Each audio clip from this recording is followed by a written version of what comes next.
ఈరోజు మనం ఎందుకు బ్రతుకుతున్నాం? పుడుతున్నారు, చస్తున్నారు, పుడుతున్నారు, చస్తున్నారు అంటే కానీ ఒక్క ఆలోచన కూడా లేదు ఎవరికి. ఒక్కసారి ఆలోచన ఎందుకు పుడుతున్నారు? ఎందుకు చస్తున్నారు? ఎందుకు పుడుతున్నారు? ఎందుకు చస్తున్నారు? ఆలోచించి ఈరోజు హత్యలు, అత్యాచారాలు, దొంగతనాలు ఎన్నెన్నో పెరిగిపోతున్నాయి. అవునండి.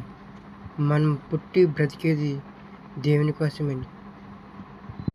వీళ్ళందరూ చెడిపోవడానికి కారణం మంచి బుర్ర లేక దేవునికే బ్రతక చివరికి నరకానికి జారిపోతున్నారండి. అవునండి.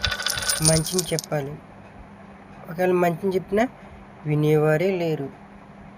అవునండి. మొన్న ఆత్మహత్యల గురించి ఒక వీడియో చేస్తే ఒక్కరు కూడా షేర్ చేయలేదండి. చూసారా? మంచిని చెప్తే చెప్పరు, దాన్ని ఆచరించరు, ఎదుటివారికి చెప్పరు. ఇలా అయితే ఎలాగండి? చివరకు మన క్రైస్తవులు ఇలా ఉంటే ఎలాగండి? ఇప్పటికైనా మారండి, దేవునికి బ్రతకండి, నరకానికి జారిపోకుండా జారిపోయేవారిని ఆపండి. మనం ఎక్కడి వారమో ఎక్కడి నుంచి వచ్చామో అక్కడికే చేరిపోండి.